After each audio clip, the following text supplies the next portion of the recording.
Welcome back, ladies and gentlemen. Episode 76 of Survival of the Fitted, the greatest podcast in the history of the internet. And you're chilling here with your man, Joe Williams. No longer a boy, I'm a man now, Joe Williams. And we got none other than Ian Pierno, Coach Pierno over there on the other side of the screen. How are you Coach doing Pierno? On this lovely Tuesday? Good. I feel like a real coach now, but we'll get into that later. You and I haven't had a podcast in exactly, I don't know. I actually can't do the math, but like 10 days. Yeah. And it's because we were both like a little busy. Like you and I were actually, wait for it, hashtag working.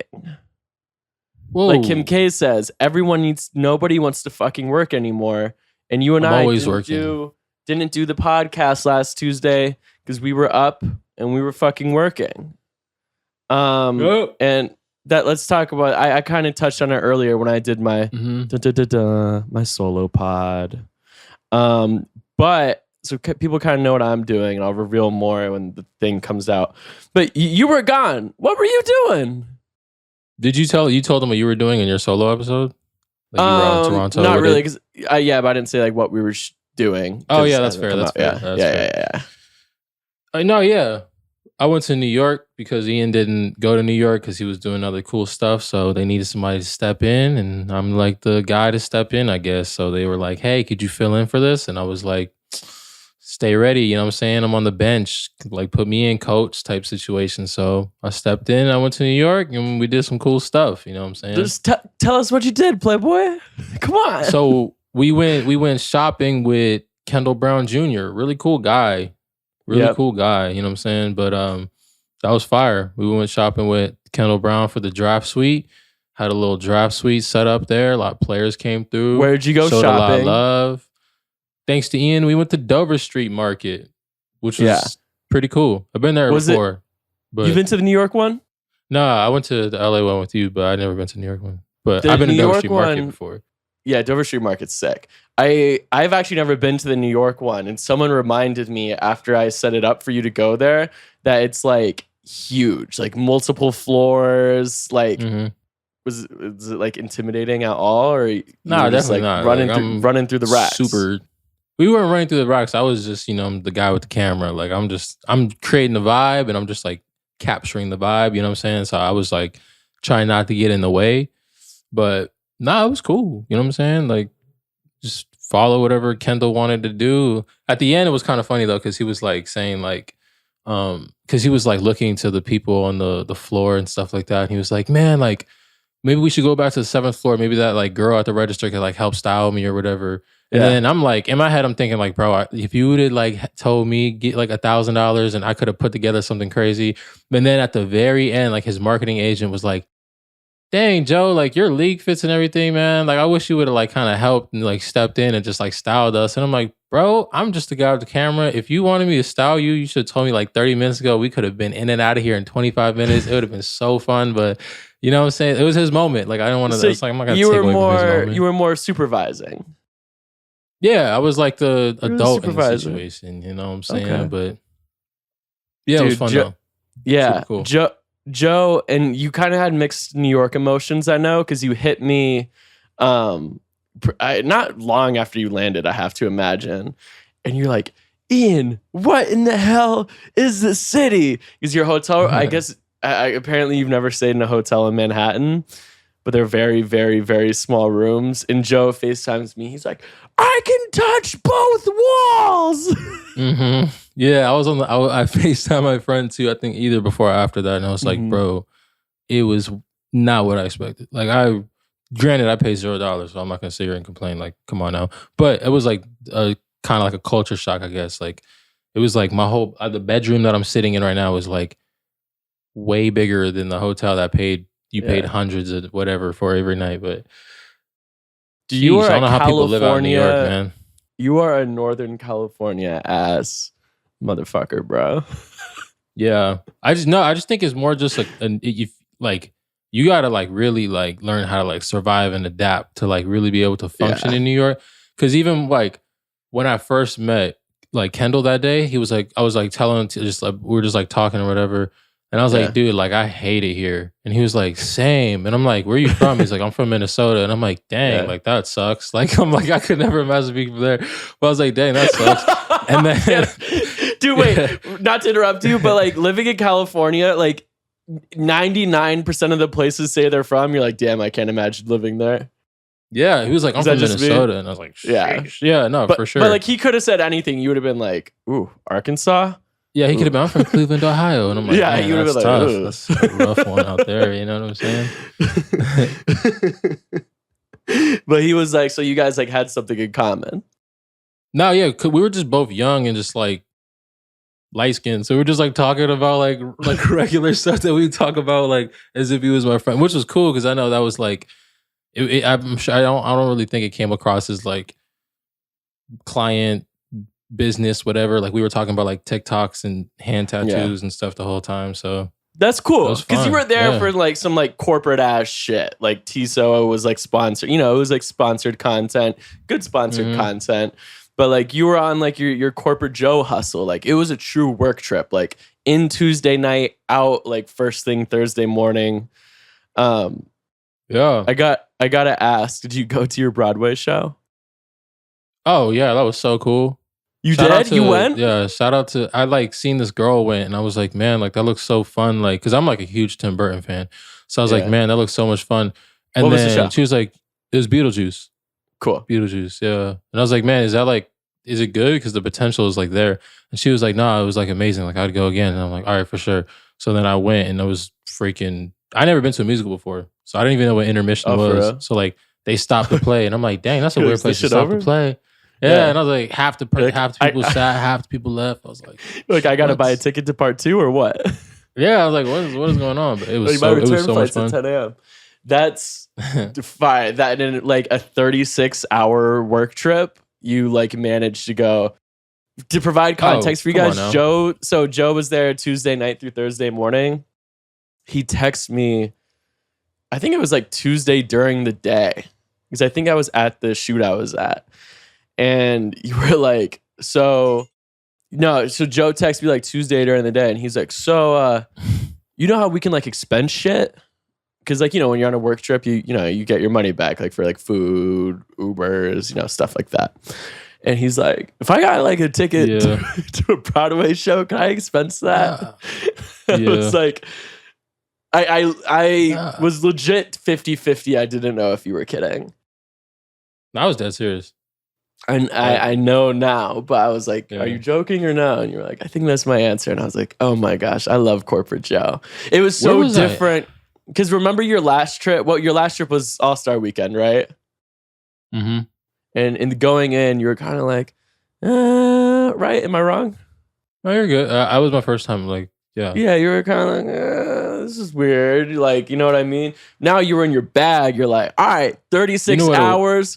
You were like, I know where the fuck I'm staying. I'm Ubering right. You had an itinerary set up for yourself, bro. Like you knew you had reservations for dinner made. I remember we talked the night you got there. You're like, yeah, you already knew where you were gonna get dinner the next day. What? Like, you do this. You are officially a seasoned bi-coastal traveler. You know what it is? I'm super like I already have like my whole vacation planned out for my birthday. Like I'm very much like a planner. Yeah. Like I have everything scheduled. So like the Cleveland stuff is like super like, it was like super up in the air because it's like you get RSVPs and like invites to events, and you know what I'm saying? I'm with my friend too, so I'm trying to be considerate. But like the New York stuff was like, nah, everything was kind of in stone. Like you're there to do this 2 hours worth of work, and there's like this thing you can pop in and meet people. So it's like, there was more to do after that. I woke up Thursday morning to like 40 Slack messages that were I don't know why my Slack doesn't work. That I was CC'd on. I was like, oh my God. But you came through. Joe was like in the airport on his phone making like TikTok videos on the fly. Yeah. I was with my sister. Yeah, I was with my sister. And then it was like, I was with all my family. And then we were like driving to the airport. And I was just like, I think I seen my messages were just like, you were like, check your phone, Joe. Like you need to, like, what's the point of capturing everything if you don't post it? Like check your phone. And I'm like, oh, that makes hella sense. I check my phone. There's so many messages. I'm like overwhelmed at this point. I'm like, let me just get to my gate. And I like turn my phone off. And I was like, I'm gonna turn it back on when I get to my gate. But yeah, I was like on the, when you're boarding the flight and stuff like that, I was like walking, like when they like your boarding group or whatever, I'm like walking, standing, posting stuff on the Instagram story. I was like super last minute. Yeah.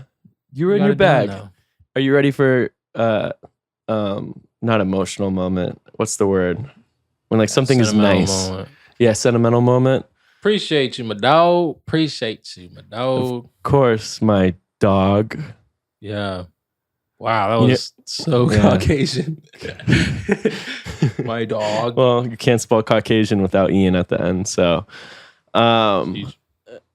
Fashion Week happened. That's where we weren't at. Yeah. You were going to go. I wasn't going to go. I know. Well, I almost went with a dude, but then he didn't go. I was going to go with Hami from the Pistons. Cool ass dude. Mm-hmm. He ended up not going though. For a reason I won't tell. Great reason. It's a good reason. Yeah. The best reason not to go. Yeah. He'll announce it himself and it'll be fire. Good for him. Yeah.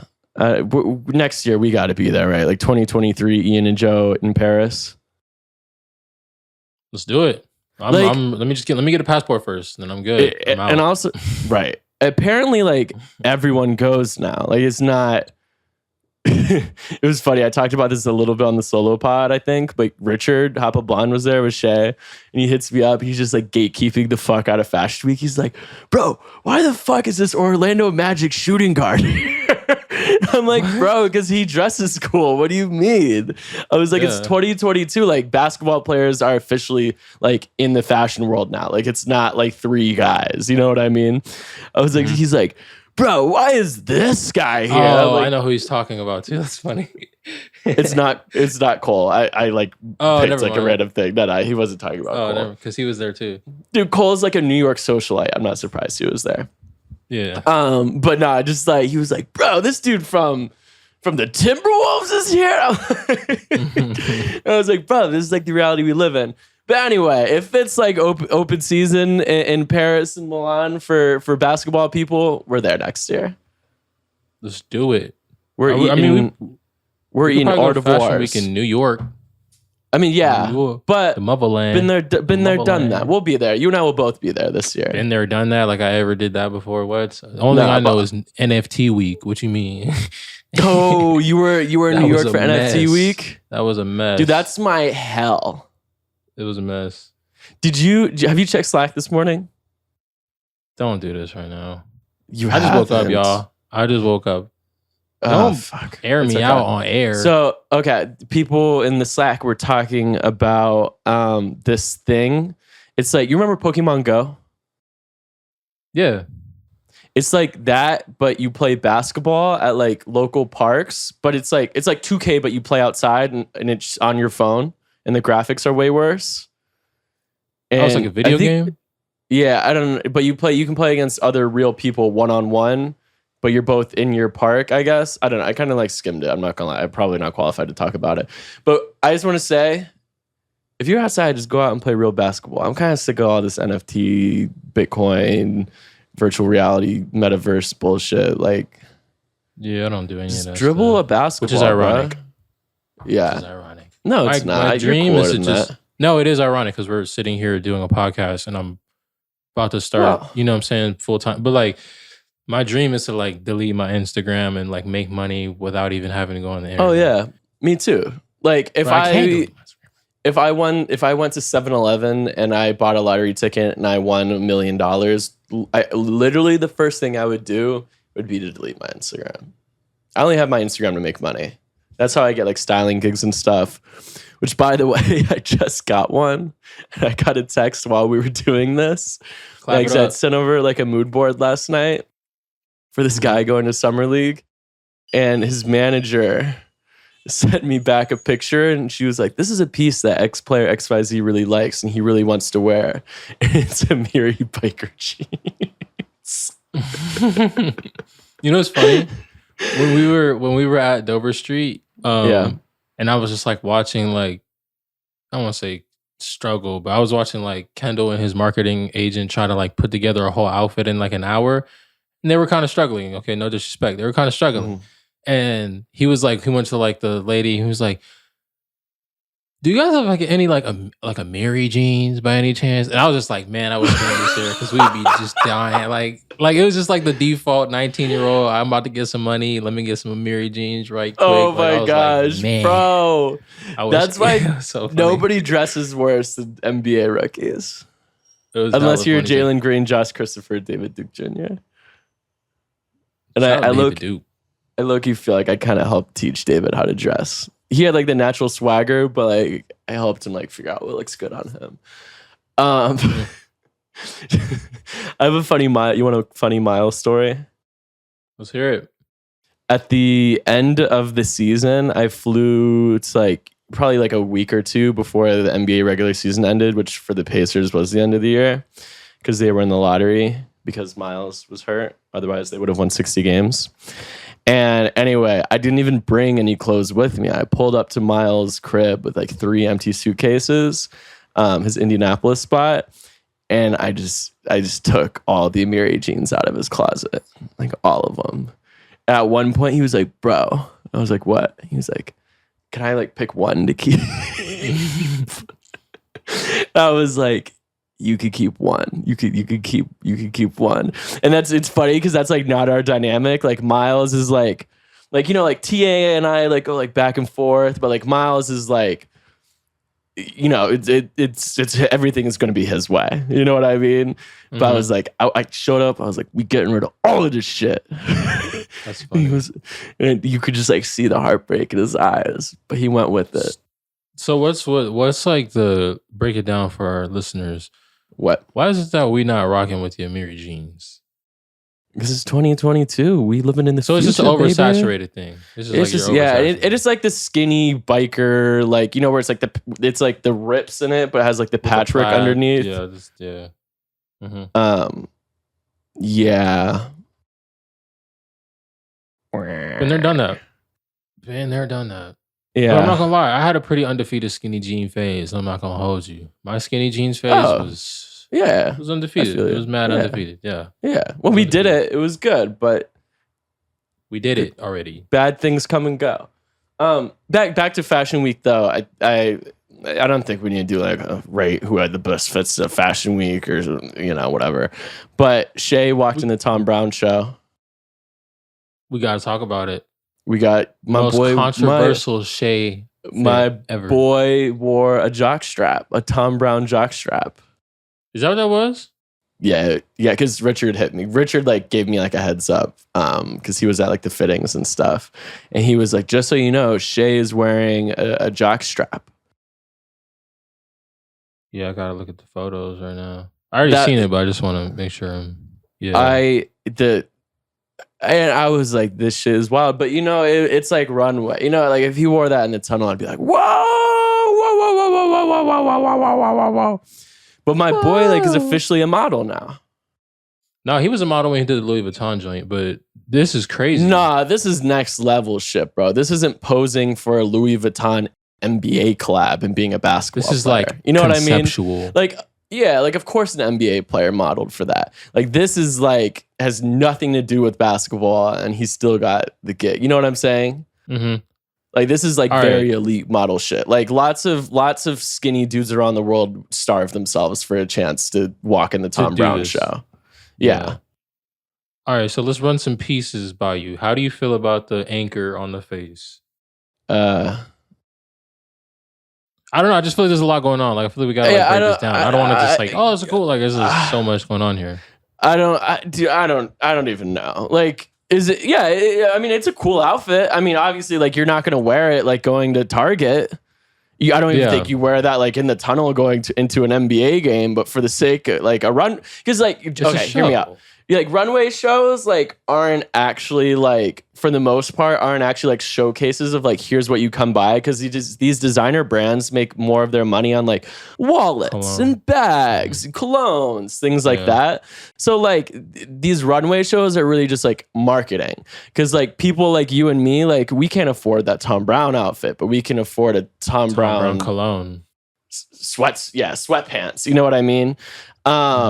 So it's more kind of like how like like Red Bull sponsors like all the skateboarding events and shit. Like it's just marketing. You know what I mean? Yeah. So that's what it is for these high fashion brands. So like if you have a runway show and it's not like making people like, I don't want to say uncomfortable, but maybe like if it's shit that people see on fucking Fairfax, then what was the point? Exactly. So like, do I think that shit is crazy that he has on? Yeah. But do I respect him for it? Yeah. I respect all the parties involved. Like I respect Thom Browne. I respect Shay. I think they created a moment. So now we're talking about Thom Browne. I wasn't talking about Thom Browne last weekend. Talking about him facts. That's facts. We haven't talked about Thom Browne since 2018. I haven't talked about Thom Browne since the Cavaliers Suits. series. Yeah, Suits in 2017 or 2018, whatever that was. And then the kilt. Russ and Jordan Clarkson both wore Thom Browne kilts in New York last year. Yeah. Yes, sir. Yes, sir. All right. Speaking of getting fits off, we had our second Venice Beach League game last weekend. I popped out calm. I wore some plaid pants, Kid Cudi Virgil Abloh t-shirt because it's hot as fuck, dude. We're in like a heat wave right now. I'm sweating right now. I don't know if I hope the camera can't show, but it's very, very awful. But I felt like I coached. I forget. I know a lot about basketball. Like I'm from North Carolina. Really?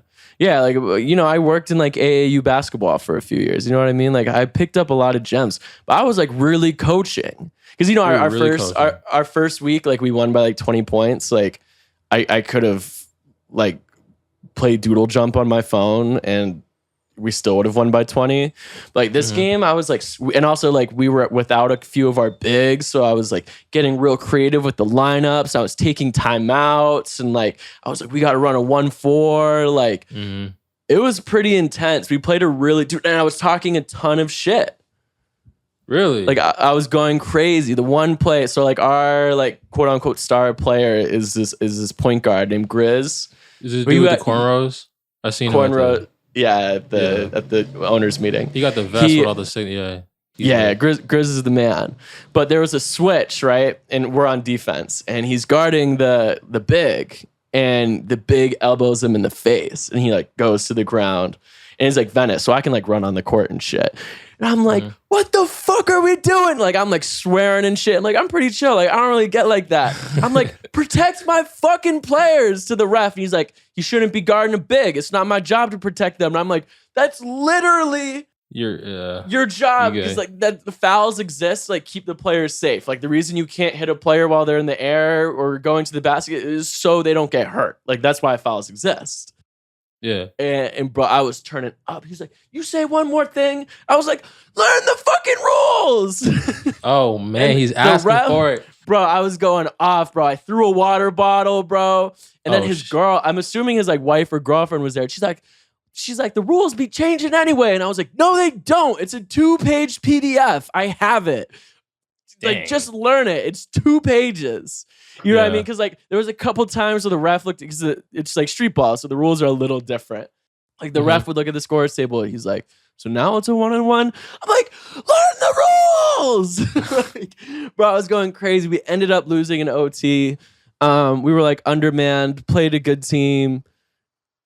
Refs fucked us. But man, it was, dude, that adrenaline I had was like, I felt like coaching on the sideline. Like, bro, like my voice was like a little shot at the end. Like I was in my bag, bro. I had like one dude like complaining about minutes he was getting. He wasn't like playing poorly, but like we had like a 5 that was just like on a run. You know what I mean? Because like we came back in the third quarter and like even took a lead. And I was like, bro, sit down and shut the fuck up. You gotta let him ride. You got the 5 on the floor. And it was actually the one big we had. He's like 6'6". I was like, oh fuck, he's gonna hit me. Instead, he just sat down. There you go. I was like, oh damn. I was like, I'm a basketball coach. I'm like putting this shit on LinkedIn. Yeah. At the end of the year or the 10-week mark, I don't really post pictures of myself on IG anymore, but I'm gonna post like an IG gallery of all my coaching fits. You should do that. That'd be kind of fun to look at. I gotta pop out one week just to get a fit off. You know what I'm saying? Oh, Stand on the sideline and play doodle jump, but no, you can assistant coach. But like, I'm not gonna lie, like going into this, I was like, oh yeah, I'm gonna be wearing leather jackets and suits. Bro, it's hot as hell. I've been in a t-shirt every week. I don't know what I was thinking. Coach grind. Yeah, speaking of LA basketball, because we know, like, I actually do love hoop. Like, dude, I get exhausted of the NBA sometime, like corporate basketball, but like I love the Drew League. I love Venice Beach. I love AAU at every level. But I'm fully back into the NBA this year. I am readopting the Clippers, who were my team. When I moved to LA, I kind of made the Clippers my team because they let me sit. Have I ever told you this story of how I became a Clipper fan? So when I first moved to LA, I didn't make any money. So I would go to and I lived right by Staples. So I would just go to the games because I could get like a media pass and go for free. And so I was going to like 3 or 4 games a week between the Lakers and Clippers. Anyway, I was at a Clippers game. Soulja Boy was performing at halftime, and I was like sitting with like their like, you know, media and PR people that work for the Clippers, and I was like, Soulja Boy performing, that is very lit. It was like first time I ever danced with a girl, 8th grade, Soulja Boy. And what song was it Crank That? Yeah, of course. Oh, for sure. And anyway, they thought I was being sarcastic. And then their one PR guy, Charlie was his name, we're like headed, I don't know, something. Charlie was like, oh, you're like actually excited. And I'm like, yeah, of course I'm excited. And anyway, so Soulja Boy performed on the court at halftime. And like right when he came out, they like walked me onto the court, like mid-court, half court. And I'm sitting like crisscross applesauce in front of the courtside people. Like literally closer to like anyone in the building besides like the dancers and like a couple like photo video people to Soulja Boy perform, and they let me sit there, and I was like, dude, I fucking rock with the Clippers. Also Clippers. Their roster at the time was just lit. It was like Pat Bev, Lou Will, Montrezl Harrell, like just like dope ass dudes. So anyway, I was like a Clipper fan. And then like I kind of, when they like got rid of like my favorite players like Pat and Lou, it kind of like stopped watching as much. Started watching like the Bucks for Thanasis and stuff like that. But John Wall, they got a new player now. JAWN Wall is a motherfucking Clipper. He's from Raleigh, North Carolina. He went from Raleigh to LA, just like your boy. For y'all that don't know, when I was like, I worked at AAU for a few years. I worked for Team Wall. Like North Carolina is out here, raise up, take your shirt off, twist it around your hand, spin like a helicopter. North Carolina, like we are out here. Wow. Clippers in 70. Kawhi, PG, Clippers, John 70 Wall, wins. 70 wins. This is because you know it's all like big threes now. This is the best big three ever. A healthy Kawhi took Toronto to the finals. PG, MVP candidate not that long ago, and John Wall, the best point guard in the league. Does John Wall still play basketball? What are you talking about? Bro, he's fresh. I haven't seen that man play basketball since exactly, and that's how you know he's fully healthy. So the best point guard, this is the best like three-way pause. This is the best. I feel like Guillermo when he has Steve Kerr, he's like, "You ready for a threesome?" Yeah. Do you know that video? If you guys don't know, just look it up. Like, yeah. They're the best, like 3-headed monster we've seen since the Heat. I don't know about that one, but sheesh, we gonna see. And because all I gotta say, if we're talking NBA talk now, we talking about basketball now. You still gotta wait to see what happens out in the other team in LA, because there's talks that Kyrie Irving's toxic self. I mean, they got like, bro, I don't know. Open Twitter, bro. Kyrie accepted his Nets player option last night. I don't even know what that means, but I don't know. I just feel like it's the Lakers. They're gonna pull something off. They can't. They can't. They're gonna trade somebody. They can't. Kyrie stuck in Kyrie accepted the Brooklyn offer. We'll see. Oh no, didn't Russell Westbrook accept something else too? He's getting they both accept $50 million to play point guard for the Lakers now. Yeah. No. There's nothing they can do. Kyrie stayed. Oh man, that's unfortunate. Never mind then. I'm sorry about that one, guys. Clippers in 4. I mean, the Lakers low-key got a big 3 too. You never know. Not gonna lie to you. First round, Clippers in 4. Second round, Clippers in 4. Third round, Clippers in 4. NBA Finals, Clippers in 4. I promise you, it's one of those things that looks better on paper. And I am 100% a doubter. Like, you can like be like, oh, you were doubting us when y'all raising up a trophy. I don't believe Clip this. Yeah, I don't believe in it. I don't believe in it, dog. I ain't gonna hold you. Because like Kawhi Leonard, I haven't seen him play basketball in like 2 years. John Wall, brother, I ain't seen him play basketball. But that's an advantage because they're fully healthy. Paul George, we talking about playoff P? Come on now. Like, I don't know about all this. But now he only got to be the third option. That's what I'm saying. It's just also only one bubble don't basketball. count. Like, Bubble doesn't count. what you mean bubble doesn't count? Have you ever played in the gym like that? You got TJ Warren looking like Michael Jordan. Like, what are we talking about? Exactly. So that's Bubble why it doesn't. count. That's why it doesn't count. Just everything's I off. feel like it plays everybody to an advantage. Bro, literally anything that happened in the bubble doesn't count. So how many rings does LeBron James have, Ian? The bubble one don't count. No. Oh my Lord. What are we talking about? Dude, it doesn't. Right, it does. It's basketball. You don't get a ring for running in an LA Fitness. Yes, you do. You get a ring for winning an NBA championship, and that's exactly what happened. No, come on now. Dude, like I mean, sure, like, but asterisk. There's no asterisk. If anything, it's the hardest ring to get. How you gonna be living out of a hotel room for 3 months? You live in a hotel room for 3 months, and you got to try to compete against professional athletes. You don't get no like treatment and go back to the crib and do. We're not talking you don't about get treatment. Right, we're not talking about this right now. You're not even a Laker fan. No, but like I'm a hoop fan, and I'm a stand up for what's right. You feel me? No, you're all like, I know is you're like, no, I'm just a male manipulator, so my default is supporting the Lakers. No, all I know is the Clippers aren't real. Just like the Heat weren't real. I've been said that the Heat were the number one seed. Chips.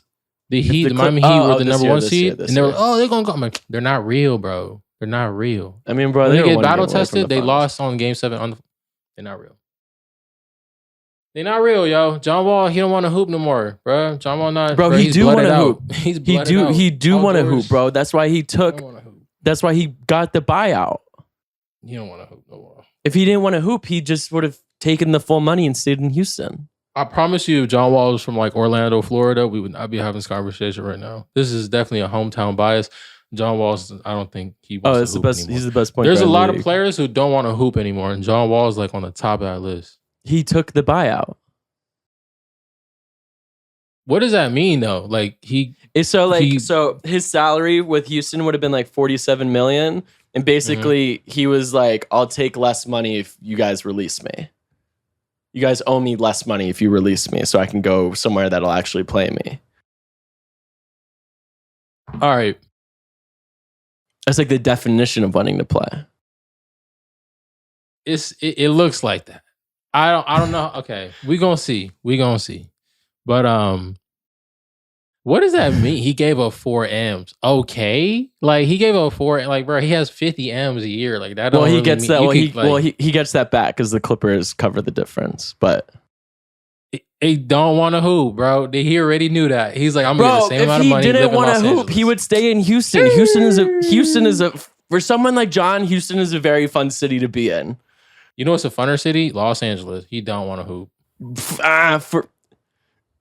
John's a Houston guy. You know, bro, think about it.